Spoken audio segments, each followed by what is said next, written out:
Well, next to the highly critical review of operations at the Irish Greyhound Board, shortly we'll be talking to Pascal Taggart, who was a former honorary chairman of the board between 1996 and 2006. He'll tell us about his reaction to it. First, let's talk to Conor Ryan, investigative correspondent with the Irish Examiner. Conor, good afternoon. Good afternoon. This has been a long time in coming, I guess. It follows some very difficult years for the Greyhound Board. How much trouble are they in? They're in a huge amount of trouble, according to the report by Indicon, which was delivered to Minister Tom Hayes yesterday.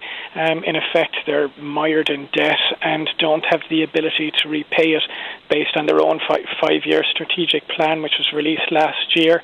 They've missed the first year of targets. They're well behind in terms of where they want to be, and their strategy for growing themselves out of trouble was deemed by the consultants to be inadequate and unachievable, and according to the Minister this morning, it was over-ambitious. So they've been told to sell assets, pay down their debt, close underperforming tracks, cut prize money, cut the number of races, and become a much smaller organisation if they're to survive. What have they got to sell?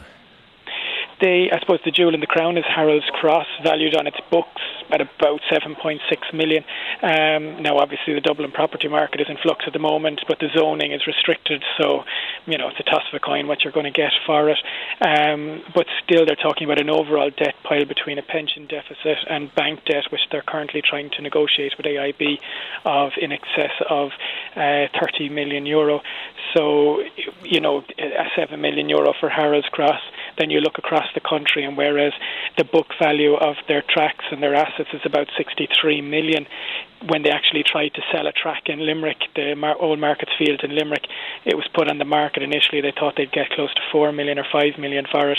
It was eventually sold to another sporting organisation for 1.5 million. So that'll give you some idea of the value of tracks. And they're not particularly. They might be, some are well located, some are not. So that the value of them mightn't be as good as what they'd hope.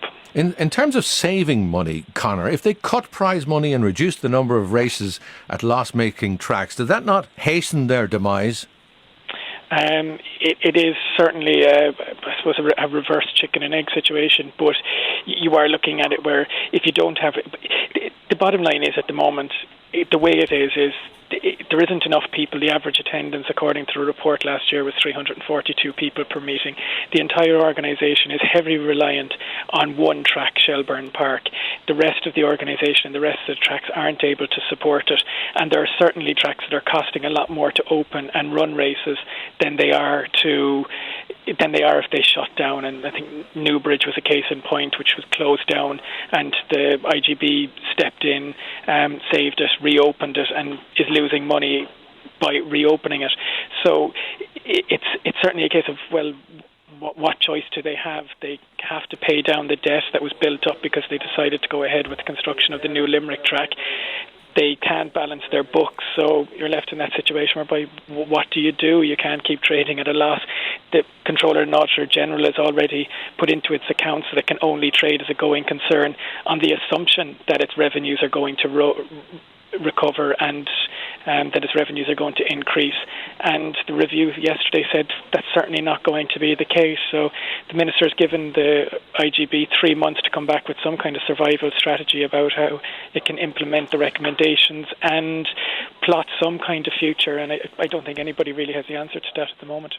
Conor, thanks for talking to us. Conor Ryan there, investigative correspondent with the Irish Examiner. Let's see if